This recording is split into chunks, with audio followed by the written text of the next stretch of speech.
So say you have two people that are both have their ways of defending, and if one of them read your book and did all the exercises and dared to love, can they change their relationship?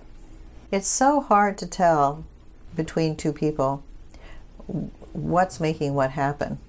So I think if you can stop whatever it is that's on your end making it happen, you can't tell the impact it's going to have. I do believe it's going to have, I've seen it have a big impact on relationships. And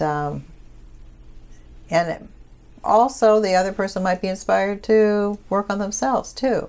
And I'm not saying that there are not relationships that people should get out of, you know, and I'm not saying that people should take the blame for everything. That's not what I'm saying at all.